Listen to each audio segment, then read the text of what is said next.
This episode of the Coarse Grind Podcast has been brought to you by Central Sports and Graphics Incorporated, family-owned and operated screen printing and embroidery business located in a historic storefront on Old Berwick Road in the heart of Espy. They've been doing screen printing for over 20 years.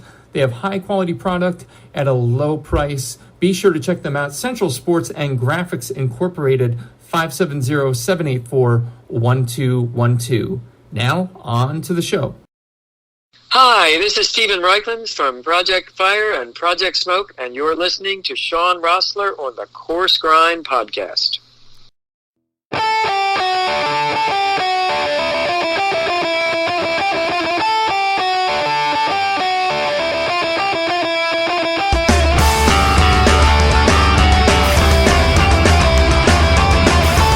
Ladies and gentlemen, welcome back to the Coarse Grind Podcast. With you as always this evening, host creator Shawn Rosler. How's everyone doing this evening? Episode number 169. Can you believe it? I can, because I've been here for every single one of them, and they just keep getting better. Again, so glad to be here. So glad to be here with you this Independence Day weekend. Speaking of that, you know, one of the main places you can find me over the course of the summer, and more specifically, over the course of Independence Day weekend, when not bordering on unconsciousness by the pool, is, of course, the grill. In talking with Stephen Reichland about it, yes, I just name-dropped that, I get it. It's primal. It's survival-based. It's in our DNA to want to do so. But even still, man cannot survive by grill alone. Nay, I say, alright, calm down. That grilled mass of protein requires lubrication and what's more, flavored lube at that. Alright, I could have phrased that better, but you get my point. The fact of the matter is, a good sauce is hard to find, and when you find one, and it comes recommended as the best barbecue sauce you'll ever taste by none other than the Cuban himself, well, you pay attention. Tonight's guest might remind you of a children's song before he reminds you of barbecue sauce, specifically Five Little Monkeys. You know the drill, they jumped on the bed and so on. In this case, though, this Five Monkeys turned their longtime secret family barbecue recipe into Five Monkeys BBQ sauce and began bottling the stuff for sale. Since starting small, bottling out of a manufacturing plant in Patterson, they've grown quickly. The first manufacturing run was about 600 bottles, still sounds like a lot to me, and now they're up to 4,100, and I'm sure well beyond that at this point. The flavors are as varied as the Monkeys, ranging from regular to orange chili and on a Scotch whiskey. In short, they took sauce and made it a family affair, and it freaking works. Anytime I can huddle up with a fellow Ruizer, you know I'm going to. And based on a conversation we had earlier today about other staples in our circle, including Vic and Sherrod, I'm certain this is going to be a damn good time. So let's get right down to it, ladies and gentlemen, and everyone in between, owner of Five Monkeys BBQ sauce and fellow devotee of Ruizing, George Morasci. What's going on, George? Not too much, just smoking a cigar and drinking a beer while I'm talking with you. Living the dream, as they say, Ruizing, as Absolutely. I've been known to refer to it as.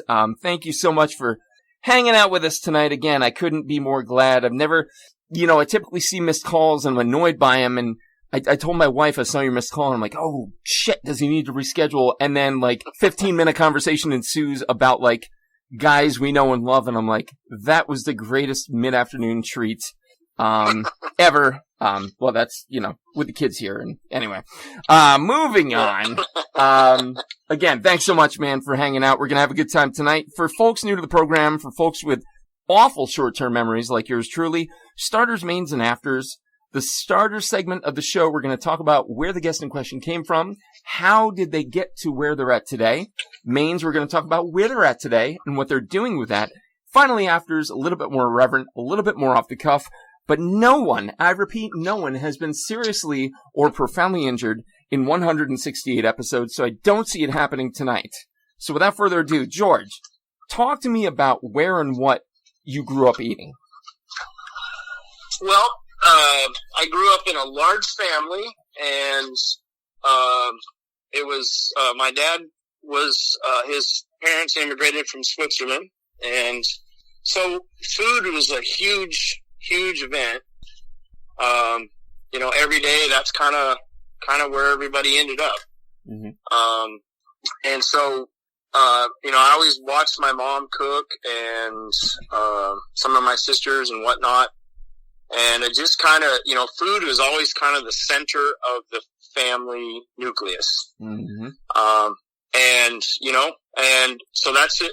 So if you fast forward a bit, once my wife and I had our family, we kind of, their hectic lives and whatnot, we kind of center around the dinner table, especially dinner time is, everyone knows we're going to have a nice meal around dinner time, and, the kids are welcome, and everybody tries to be there, and we just, even if we don't even talk, we're just there and present. So yeah. Sometimes it can just be a matter of being there in the space. And I have to wonder, growing up, George, were you a picky eater, or did you pretty much eat everything put in front of you?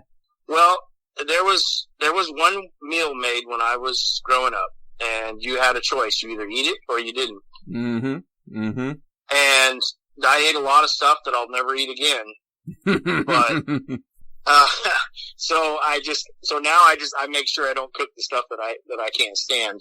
We don't, if it's no good here, we throw it away. And I know that sounds kind of weird, but, if it doesn't turn out well, I scrap it and I do something different. No, I appreciate that. But again, that comes from that whole, like, one meal mentality. Like, you either eat it or you don't, tough shit. If you're not interested. So I have to ask, realizing, of course, there's stuff we eat growing up where it's like, Jesus Christ, if I ever have to eat that again, it'll be too soon. But growing up in that household, there's got to be one or two meals or dishes or items that maybe create a little nostalgia in you, that remind you of that childhood. Do you have any of those? You mean positively or negatively? You can go either way. I'd encourage you to go both. Give me one or two of each. Okay. So, let's just get the negative stuff out of the way. Liver and onions, if I ever have to get close to those again, not sure I can handle that. Yeah. I was force fed it. I never liked it. There was not enough ketchup in the world to get past it. Mm-hmm. I was forced to eat it, and I grew up in a dairy farm household, and so there's a lot of things that get handled that aren't necessarily on everyone's daily meal planner. Mountain oysters would be another one. Some could care less. It could care less if I ever do them again. I have friends that love them. Not this guy. I ate too many of them when I was young, and I don't care to see them again. Well, now let's slow the road down a little bit for folks who are painfully unaware. George, I'd like you to explain to everybody what said oysters are. I know what they are, but I want to hear it in your eloquent words, sir. Yes. So mountain oysters would be testicles removed from a young bull, and they're breaded kind of like and deep fried. Is the way I've always had them. Mm-hmm. I don't care what they do to them. I'm good. So I'm not interested. The texture's funky, and just the idea, I'm out. You know what I mean? And again, folks, not to set you into a tizzy or a panic. Like, they're not the full balls. You slice them, typically crossways, and bread them, or rather flour them, fry them, that kind of thing. So they're similar to a cutlet, and yet they're still a testicle, so why would you do that to yourself? No, I'm with you, man. I'm with you. Yeah. How about the positives, man? Positives, absolutely loved, our family. One of my mom's great meals was to make, polenta, and then she would make this beef stew that she had going all day in the house, and it just radiate through the house. And I mean, people would just, invariably, we'd have 25 people at our table. That's people amazing. Just, if they heard my mom was making, this polenta with this beef stew that they put over it, just fantastic. I mean, even when I was a little kid, they'd let me, they'd give you a little glass of wine and whatever. It's, kind of a way it just was done, when I was growing up, and, no one ever thought anything of it, So yeah, it was, that was probably one of the apexes. and the other would have been my grandfather, who had immigrated from Switzerland. He had a housekeeper that made this, I call it a wine steak. I mean, I was just a young kid, but I mean, like, you walked in, I would just beg them. If I walked in this house and she was making that, I would just beg them for me to let me have that.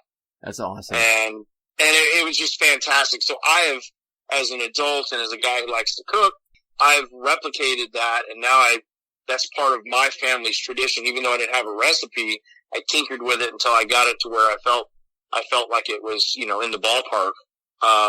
But anyway, that's so awesome. Those are a couple of things that I just absolutely, love. Absolutely takes you back. It's almost like a coq au vin, but with a steak au vin. Oh yeah, perhaps. Yep. Awesome. Yep. So coming up, I mean, clearly we know where you're at now. We know that you landed here with the sauce and with the Five Monkeys empire, which I can't wait to start to peel back the layers on. But obviously, food came across to you as more than just point A, point B, energy, input, and go. Like, it was meaningful to you. Who influenced you to feel that way? Like, is there one person that stands out as your greatest culinary influence, or are there multiple? Well, I think I would have to say just watching my mom cook. She was a hell of a cook when she was younger. Mm-hmm. And growing up, and I just remember, people would just, if they knew she was in there making food, they were a house full of people. It was like a revolving door. And so I would say that it was probably her. I love that. And I just, I'd say, that's probably where the infancy began. Mm-hmm. Mm-hmm. Like where it started. Mm-hmm. That was probably it. That was the pilot light. That's awesome. So watching her and realizing, food was this great unifier. You'll hear people talk about it as this unifying force, and I fully believe it. Like, I believe that world peace can be attained by cooking a nice piece of fish properly. Correct. When was it that you realized the food was going to be something you did more than just eating? Like, you wanted to devote your life to it? Well, I don't know that there was ever a defining moment, like where there was like, the light clicked on. Yeah. I think it kind of, my wife's a school teacher. Mm-hmm. Mm-hmm. We both still work our jobs, daily. And as, and me being in the farm sector, my schedule was a little bit more flexible. A lot of times I could take a break from what I was doing, come in and get dinner started. Mm-hmm. So it kind of started that way. And I made the mistake when my wife and I first got married by saying something about, the groceries that she had brought home. And she says, well, if you think you can do it better, go right ahead. So to this day, I still buy the groceries. There you go. There you go. But, so anyway, I would say that's probably where it all kind of come together. And then my mom was such a good cook when I was growing up. I didn't want to be as good as her. I'm reasonably competitive, where not enough to swerve off the road to kill you, but right. I wanted to take what she did and put my own spin on it and make it better. And I think that's probably what kept driving me. And then the friends that I've made along the way have just keep inspiring me to do a better job of every day. So, I mean, a slow, gradual process that builds, and you realize what you're doing with the groceries. You realize what you're doing with this, that, and the other thing. And all of a sudden, you have this barbecue sauce. And so I want to pivot into the mains and ask you, we identified that the first manufacturing run of Five Monkeys was 600, but there had to have been a step before that. How was it that people either found out about it, tasted it, and went, no, George, you need to be doing this. You need to be selling this. Like, was it that way, or did you decide it? Well, a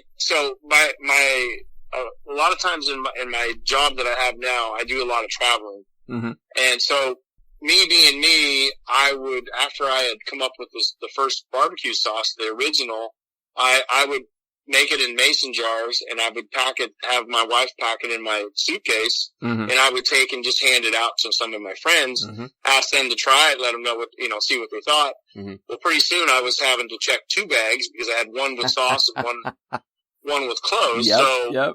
That kind of was okay, I can't do this anymore. We either need to do something, I got to figure out a different way. So Got it. that was kind of the initial light turning on as far as maybe we should try something.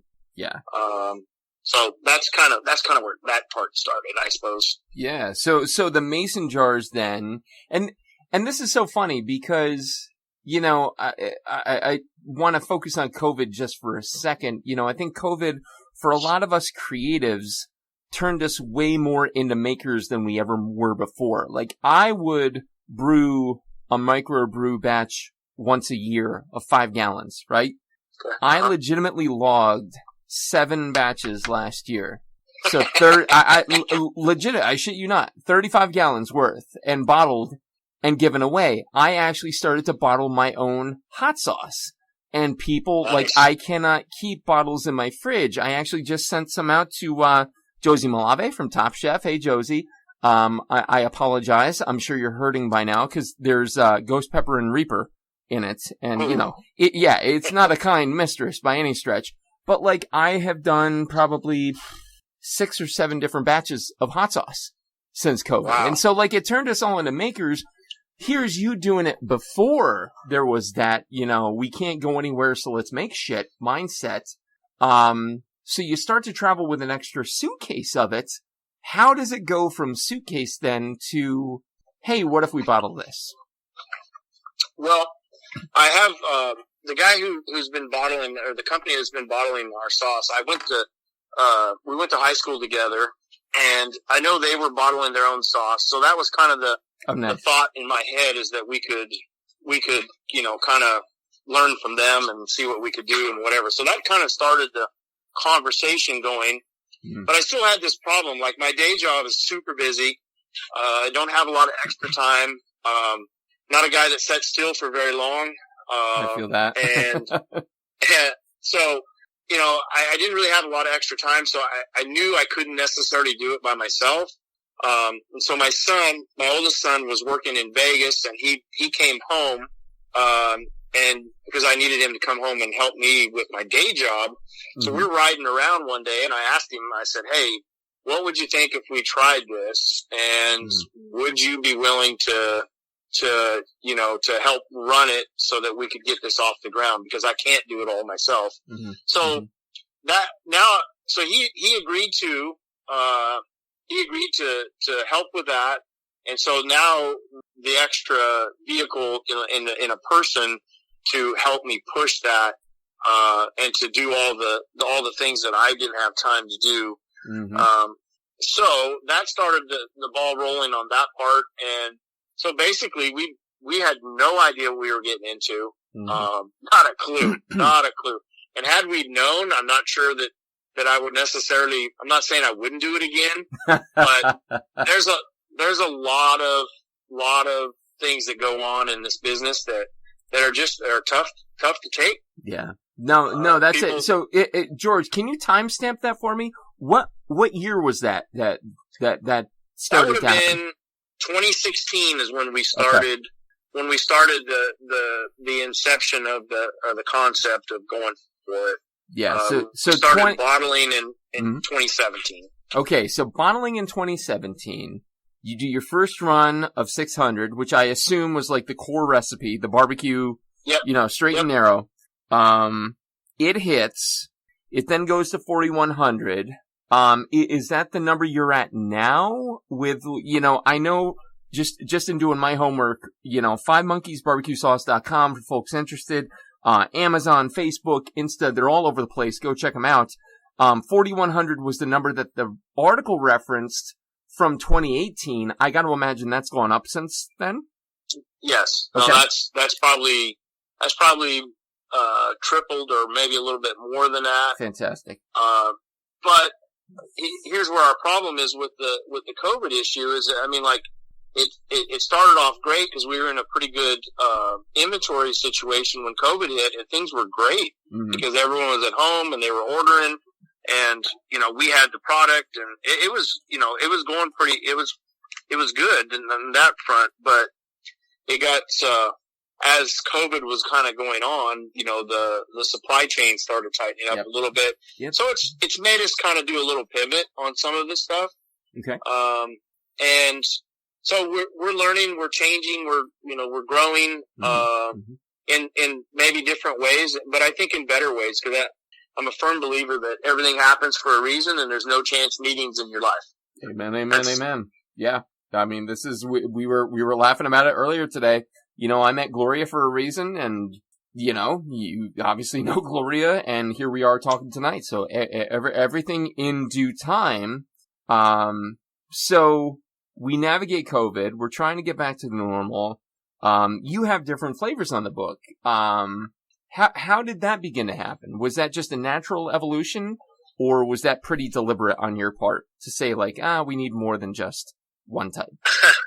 Well, it depends who you ask in my family, because I have actually more flavors that I could do, but it sounds simple. Just go ahead and go down and get a new flavor done. It's not. It's very expensive. It's time consuming. There's a lot of things that need to go into it. Anyway, so it's a whole realm that no one really truly appreciates until you get in the middle of it. Right. So, but having said that, when we had just the original, which is to this day still our bestseller. I mean, like we have people that love some of the other flavors, and that's great. And we don't argue with them because we love them all. We use them all every day in our house. Sure. So we have, but leading to the second and third flavor, it was really just, people were like, well, hey, when you coming out with something new? When you coming out with something new? And if we had to do it over again, we might release maybe one at a time instead of, two, because we went from one and then we added two, and it was a heavy load to handle. Looking back on it, we might stagger that a little bit. But it is what it is, and we'll be better from it. But no apologies for the flavors though, because I think they stand on their own. They're different, and I think they are what they are. Yeah, in the words of Carl, the orange chili is beyond reproach. It is absolutely, hands down, one of the greatest things I've ever tasted in my life. Admittedly, thank you. Folks listening, George was kind enough to send me a sampler of all three. I only got to the one. I almost went into cardiac arrest today from a goddamn T-bone steak, so cut me some slack. I'm not Adam Richman. I'm not trying to eat my ass off here. But I had the orange chili the other day on a piece of just straight up plain ass white meat chicken, and I cannot tell you what it did to that. It encouraged it to be a greater presence in my palate, and it was amazing. Orange chili, Five Monkeys BBQ sauce. I will hands down fight anybody who says there's a better barbecue sauce out there, because what it did, just to give you the insight into my deranged palate. Like, I love a sweet Thai chili sauce. For me, that's a really fantastic flavor to add to pretty much anything, specifically wings, fried chicken, anything of that ilk. What orange chili did for me was take that sweet Thai chili and make it more citrus, which I love, and more hot, which I love. And the two things together, honest to God, the perfect barbecue sauce. I go down that road to go down this road. Again, we share a love of Carl Ruiz and everything he stood for, everything he was. And you were at the Pig Beach event with Gloria and every other one of the savages that existed in that circle. And you gotta tell me about what Carl used to do with the orange chili sauce. Well, it's kind of funny because I thought when I sent him the stuff, I thought, oh, he's going to just be in love with the original. Yeah. And you kind of have a preconceived idea of what people might think. And I think he liked the orange chili, but he loved the Scotch whiskey. And I don't I don't know what it was in that particular deal. He just said it was the best combination of flavors that he's ever had in a sauce that came in a bottle, for sure. Nice. And so, I mean, like, if, you know, who am I to argue with that? I mean, like, I'm just like, wow, okay.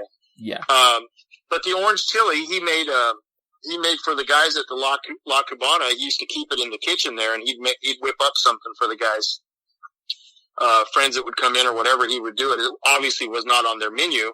And so he would just make them something. He made a Sloppy Joe a couple months or so before he passed away. And it was with the orange chili on it as the vehicle, the sauce vehicle that was in the Sloppy Joe. So that was kind of the, when I saw that, I was just like, okay, I thought that was cool. Yeah. But then it really resonated after he passed away. So I gotta, I'm gonna spoon feed you the ask that I know the answer to, but I want everybody to hear it and just appreciate this pure, beautiful gluttony in its best form. Take me to the Pig Beach event, and what did you make with that orange chili sauce? Well, I kind of did a riff on Carl's, Sloppy Joe that he made. And so I had seen Gloria a few weeks before at the Guys Grocery Game, event when they were the filming. They invited me up to that. Nice. And so we were talking, and we were at the after party, and we were talking, and she says, well, you know, I'd love to have you involved, but I don't know what we can do. And at that point, I hadn't really thought about it. And then, you know, I guess a few bourbons into it, I was like, hey, how about if I make a rip on that, Sloppy Joe that Carl made, and I'll put my own spin on it, and we'll call it the Sloppy Carl. And so that's what we served to the people at Pig Beach. And if we had to go again, I'm not saying I wouldn't serve it again, because it got a lot of kudos for it, and I was very proud of it. Yeah. And this kids at home listening, George is being real humble right now, so I'm going to blow up his spot. This was not a simple sloppy anything. There was chicharron, there was cheese, there was just insane amounts of everything in there that Carl would have adored, and it met with great accolades. So kudos to you, sir. So, thank you so much. Yeah. So just to give you an idea what it was on it, it was the Pig Beach had the Martin's potato rolls. I mean, those things are obnoxiously good. Yeah. Unbelievable. Yeah. So they supplied those, and it was a slider form. So I went to a cheese store in New York City, and I bought 15 pounds of imported sharp cheese. Love it. Graded it in my Airbnb, and brought it in there. So we put that down first.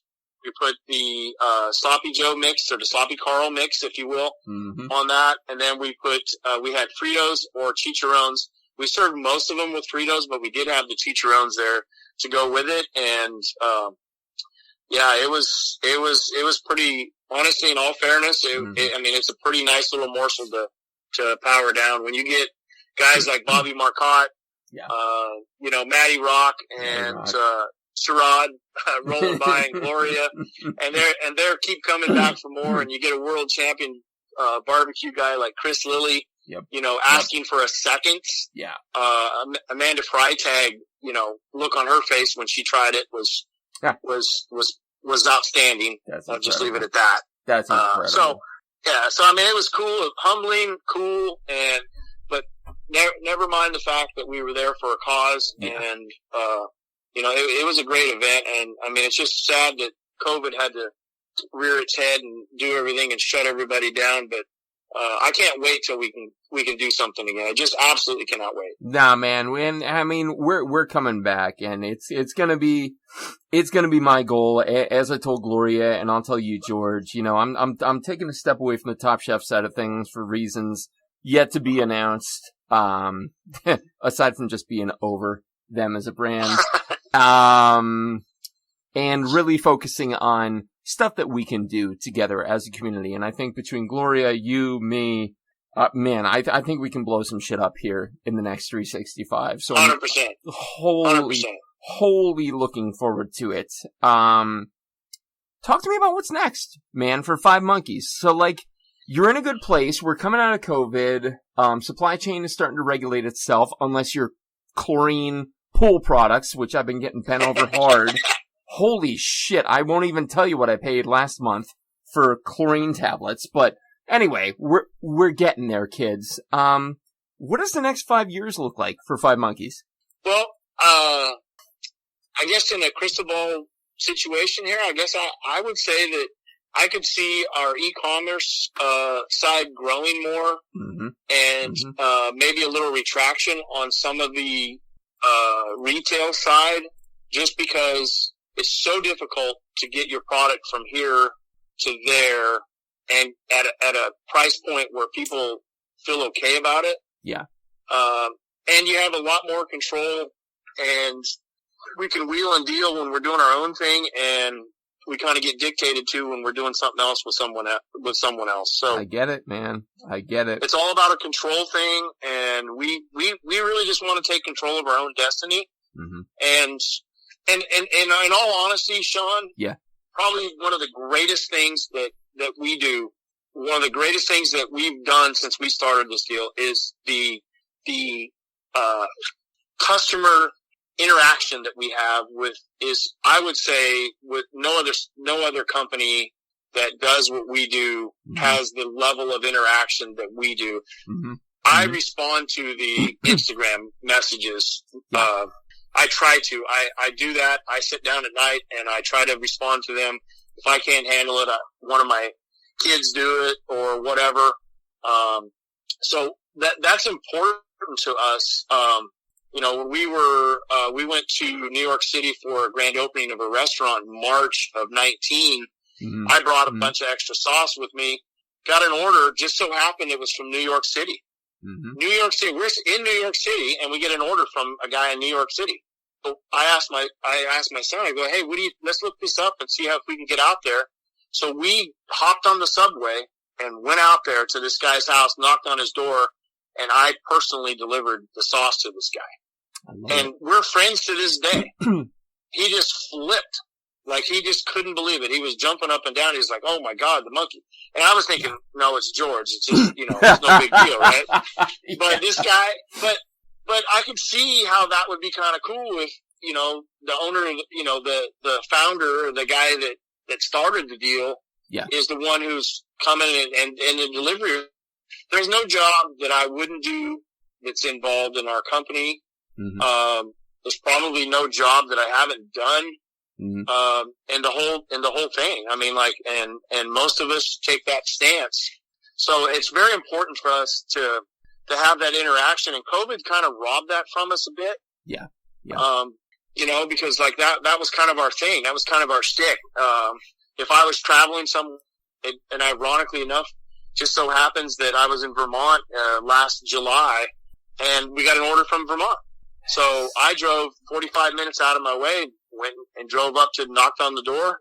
And, during COVID, I kept my 10 feet distance, and we talked for about 10 minutes, and these people they'll be lifelong customers, I'm sure of it.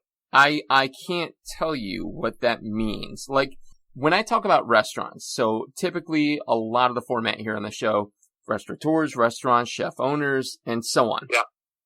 The people who have been on the show are the ones that actually come out and bring a bourbon. And like, this is from like local joints to, I'll be honest, Bouchon, Thomas Keller's, the executive chef who had just flown in from New Zealand like a month prior, came out and set a table with us. It brought me back into the kitchen. And like, that made me feel amazing. Like, I'm looking at 3 Michelin stars on the wall, but that act of standing behind the brand means the world to anybody. This is going to sound egotistical, but roll with it. Intelligent enough to identify when somebody is proud of what they're doing, and for me to hear that, first of all, you didn't bat an eye. Like, I've gotten products sent to me to sample before shows. I've gotten products sent to me to do a tries it afterwards. Great, fine, dandy. The rapid pace with which you put that into motion, I'm like, this guy is sipping his own Kool-Aid. He gets it. And when I tasted it, I'm like, well, there's a damn good reason why. For me, that's the measuring stick of a brand. When you are willing to go to that length, and people are like, well, you have to define boundaries between your personal and professional life. Do you really, though? Like, because I think if you love it and you believe it like you do, you're going to do those things that you just described. So kudos to you, sir. Kudos to you. Thank you. It's just, we try to be ourselves. Mm-hmm. Our family, we have great days, we have bad days. Sure. We fight through stuff all the time that obviously nobody ever hears about, nobody knows about, just like every other family where there's, my wife and I and our 3 kids, and that makes up the 5 Monkeys. And if you want to if you want to be happy and jump up and down on how much you love something, great, we're happy for you.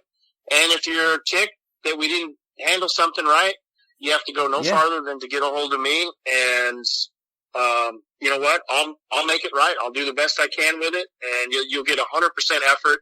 Yep. And I always figure that if somebody gives you the effort, then what else can you say to them? Yeah, and don't be a Yelpy Karen and go on and write some flaming all caps bullshit review of something because you didn't like one thing that happened. Grow up and actually address the situation and allow for what we call in the industry service recovery. Okay? Get over it. Yeah. And that might be a little spoiler alert for the founder of Ate It, who's going to be on the show soon. Anyway. See what I did there? That's self-promoting. Yeah. I'm such an asshole. Yeah, this is about you, and now it's about me. We love the guys that Ate It, too. So. Yeah, we've been talking. I love the model. I love the product. So there you go. There's a little self-promo in the middle of a show about someone else, because I'm selfish like that.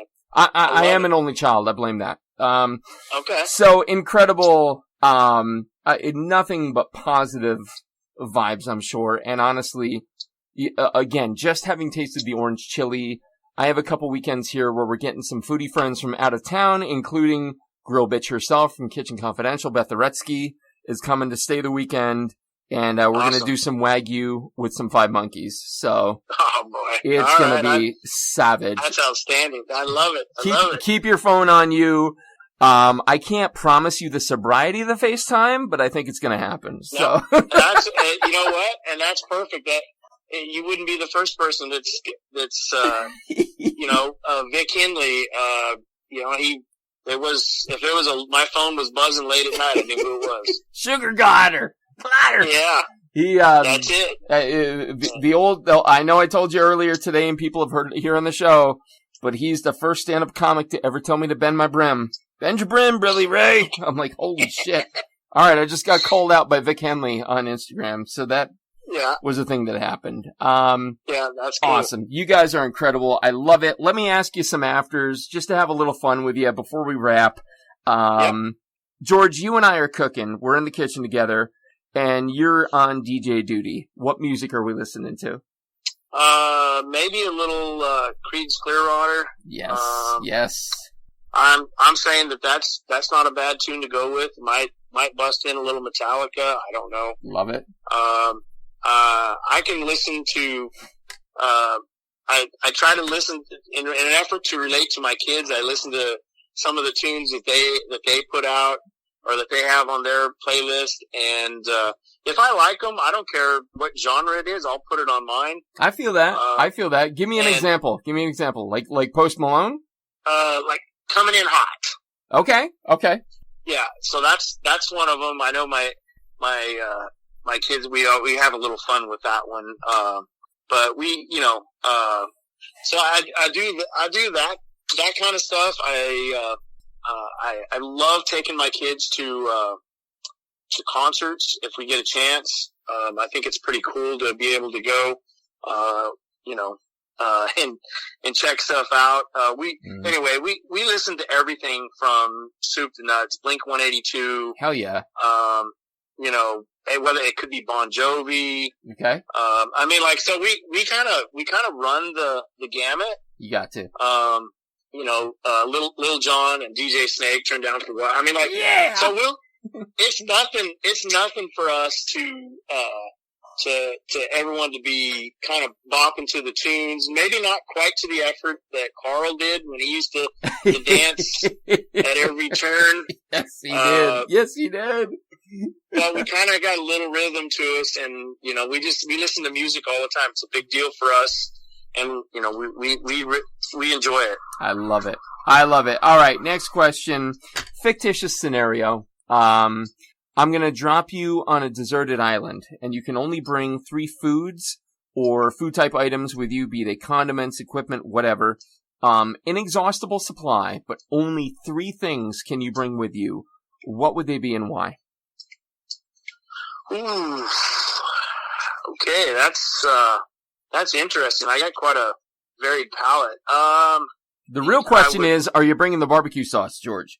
Well, as long as I'd have the ingredients to make it, or if I could bring a lifetime supply, you'd bring a lifetime supply. Power of imagination. Perfect. You're good.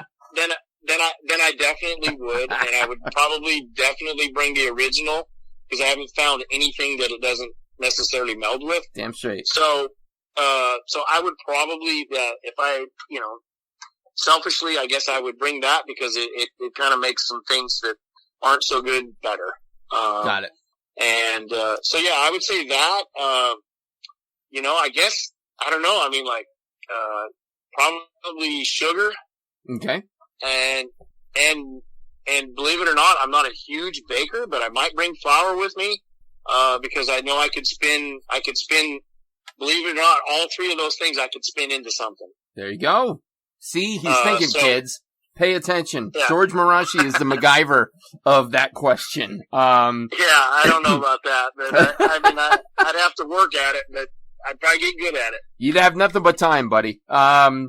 So, Melanie Denea is a wonderful foodie photographer who did 2 books, My Last Supper and The Next Course. And they're the ones, if you ever saw the picture of Bourdain with the beef femur between his legs and he's naked smoking a cigarette, she did that picture, right? So she did this book, My Last Supper, and it's all about, look, your ticket's getting punched tomorrow.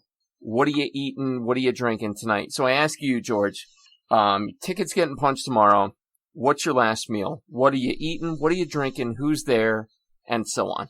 Well, I think I'd be drinking bourbon. Beautiful. What kind? Talk to me about that. Well, I kind of go. I like Blanton's. I like Four Roses is nice. That's right. I'll drink Crown. Just kind of when you got masses of people over, it's kind of kind of decent to get through. There's those. I mean, God, there's a bunch of them, man. I love that. I'm getting to where Michter's is nice. Gotham Social Club or Burger Club or whatever it's called is we met those guys at Pig Beach and a little bit before that and whatnot, and they kind of Mike turned me on to Michter's, and I kind of been liking that pretty well. I mean, honestly, it's nice. Love that. It's nice, so I mean, nice sipper. You're going through the bourbons for sure. Why would you not? Talk to me about the menu. What's going on? Well, out here in the West, I'm not sure where, I know it's kind of gaining in popularity around the country, but I out this way, we do a lot of tri-tip. Nice. Yes. And if you handle a tri-tip pretty well and slice it up nice and then, grill up the tri-tip with a little bit of Five Monkeys on it. Oh. And some pepper jack on like maybe either I wouldn't do a brioche, I'd do more of a sturdier bun maybe, but how about a potato roll? A potato roll would there be you wonderful. Go, man. Actually be outstanding. And I'd probably have that. I mean, honestly, as simple as that is, I'd probably bury that 10 times over. I love it. And it goes without saying that your pinky would be out on every single pass. 100%. 100%. It would be. And George, to the last question, the simplest question, but the most complex. What is food to you in a single word, sir? Life. Love it. Love it. It's connected me to so many things. I mean, to think that we threw together a recipe and I asked my daughter to write it down as we did with the original version. Yeah. That never changed. And to think that it's led me to our conversation now and to to Carl where we were actually friends, and he actually, actually gave a shit about us, which is kind of refreshing, because he didn't have to take a minute to spend any time, which, led me to Maddie Rock, and led me to Gloria, and to Sherrod, and to Vic. And I mean, it just goes on, and to Pig Beach, and ultimately, and being on the set at guys' grocery games, and it goes on, it just keeps going. And to me, if it wasn't for that part of it, then there wouldn't be that. And so I believe that's my life right there. That's it, man. And God damn it. Wow. Damn it. You and Gloria both screwing with me on this one, because I'm getting a little lump in the throat because, again, as I mentioned to you on our call earlier today, a week before he passed, he said, "Yeah, bro, let's do your show." And he passes, and it's like I was sad. I was definitely busted up, but just knowing that here was this guy who lived it and who loved it the way that we all kind of do, and now we're getting connected because of it this much after the fact, I can't be sad. I've got to really feel good about that. To meet Gloria, to meet you, it's fantastic. And it's honestly, 7 years into the show, it's still, a dream come true and giddy. And when I looked at the Five Monkeys and I tasted it, and then I heard your story about the sloppy Joe, I'm like, nah, man, I'm living vicariously through this gap-toothed, beautiful, chunky, dancing human being with pinkies out at all passes. So outstanding that that we had a chance to actually meet in person. Yeah. It is our initial conversation was over the telephone after I'd given Maddie Rock a sample, and Carl was supposed to meet us, and he didn't make it. Yep. Maddie gave him the sample, and on New Year's Eve on 2018, my phone rings with a phone call from New Jersey, and I'm like, what the hell? Anyway, I decided to answer it. Just flew home from New York City that morning, and it was Carl on the other end of the line telling me that was the best sauce that he'd ever tried. And he said, "Hey, I got some other ideas. We're going to do some stuff down the road, and I want to take Five Monkeys with me." And, love it. Unfortunately that didn't come to fruition, but just to have that phone call was pretty goddamn cool on a farm boy like myself. That's right, man. So those things I don't take for granted. No, man. Nope. Absolutely love it. Yep. Couldn't have been happier to be at the grand opening of La Cubana. It just so happened that we were there. Yep. And I'll tell you, I mean, it's no small, vote of confidence on my part. However I can help raise the banner of Five Monkeys going forward. You got a fan here in Central Pennsylvania, my friend. Well, thank you. And I appreciate the kind words and all that stuff. And we don't take that, for granted. So, no. When I say thank you, that's from the bottom of my heart. Thank you. And our family appreciates it. Yep. Very much. There's a friend of the show, David Fu. What's up, Chef 2? Who says real recognizes real. And I definitely recognized it from the first taste to the stories. And I cannot appreciate your time enough, George. Thanks so much for being on the show, man. No, thank you, Shawn, and I appreciate it, and look forward to doing some stuff with you down the road here. Ready, willing, and stuff. Absolutely. So, ladies and gentlemen, if you're looking for Five Monkeys and ask yourself truly, why would you not be? Look them up at FiveMonkeysBBQSauce.com. Check them out on Amazon, on Facebook, on Instagram, all the socials. You're going to find them. Just look up Five Monkeys BBQ, and that's going to be your best place to start. Order a lot. They're running a sale right now, it looks like, on their site, and their site is awesome, by the way. I do websites in my spare time. Who has spare time? He's got 3 kids. But the site is awesome. The site is so super simplistic, and there's some awesome merch, too, guys. You want to get out. You want to get the stuff. Check it out. FiveMonkeysBBQSauce.com. That's BBQ sauce, not barbecue spelled out the whole way. Why would you do that? So, again, Amazon, Facebook, Insta, and the website. Check them out. Our producer, as always this evening, has been the lovely, voluptuous Johnny Leland Robinson, a.k.a. the Reverend Johnny Lamoria. Be sure to check out all his artistic, libertarian, and funky-ass things happening in the 18431. Next episode is going to be 170. We're nearing in. We're zoning in on 200. Who knows what's going to happen? Might be a live event. Who knows? You're going to want to stay tuned. That'd be great. All right, man. Have a great one. Thank you. Appreciate it so much.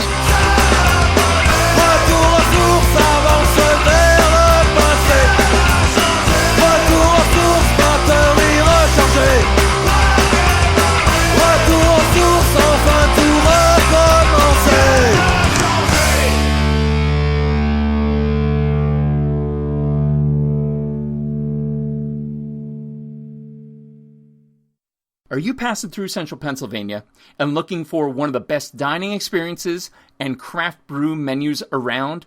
Look no further. Turkey Hill Brewing Company and 991 Central Road in Bloomsburg, PA has everything you could ask for and then some. Service, food, beer together. Unbelievable. Be sure to check them out. Call them today for reservations. 570-387-8422. Call today.